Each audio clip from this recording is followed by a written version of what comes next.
If you're walking around London and you run across this statue of a goat standing on some crates, you are in Spitalfields. This is the area known as Whitechapel, and this particular part of Whitechapel is Spitalfields, also known for Spitalfield Market. The goat that you saw there represents the many migrants that have taken up residence for quite some time on the east side of London, where we are today. And it is on the road that is directly in front of Christ Church Spitalfields, what you see off in the distance there. And coming up on the left here in a moment, you'll see Spitalfield Markets, which is a good collection of just about everything that you might be looking for. Get a closer look at that in just a minute. I want to point out something that's actually beside the church here.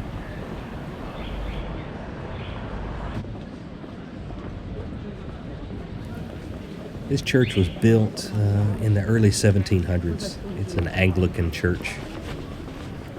And for quite some time it was the largest thing around the area. So it was the main landmark for anybody walking around the streets in this area of town. Up to my left, you can see one of the entrance gates to the Spitalfield Markets.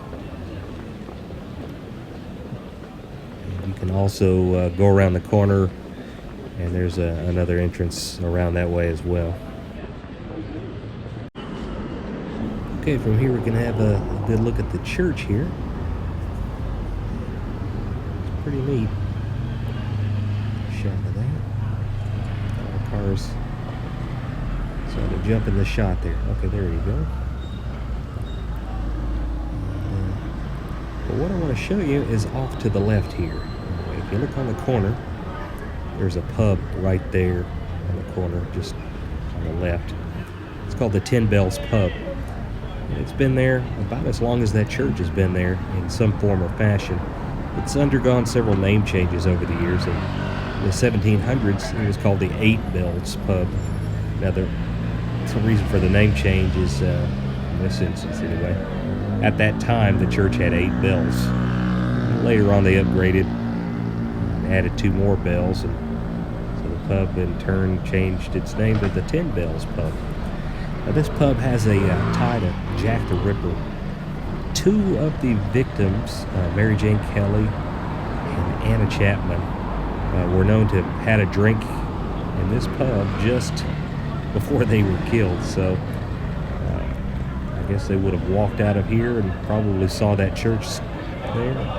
And they were both killed shortly after leaving there. There's a good possibility that Jack the Ripper might have had drinks there himself, so it's a distinct possibility. Anyway, this is part of the area where the Jack the Ripper murders took place. All right, directly behind that is one of the other entrance gateways to Spitalfield Markets. Just take a quick stroll through here, see what they've got.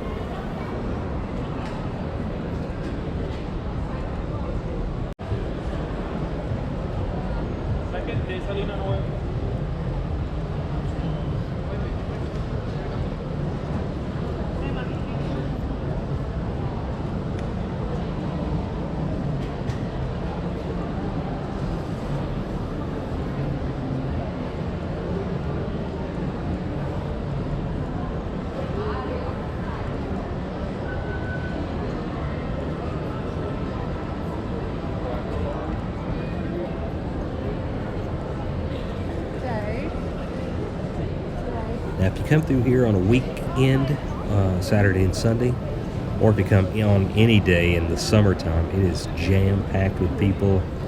You can barely walk. Now, it's crowded through a few sections of this market today, but this isn't bad at all. So if you come on the off season, that might be a better time if you want to go shopping at some of these little places. Or if you catch it early when they first open, it's not as bad either.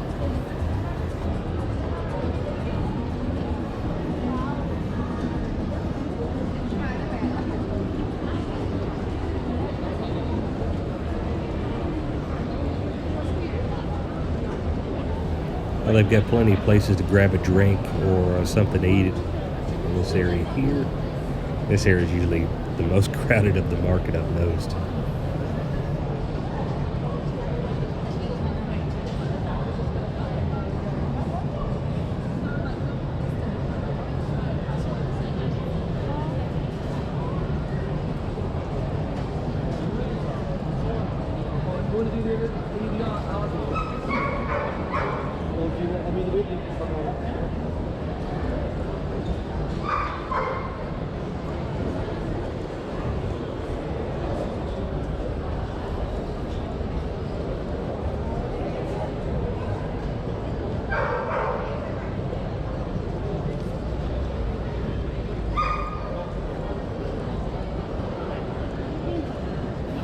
Alright, this has been a quick look at Spitalfields in Whitechapel on London's east side.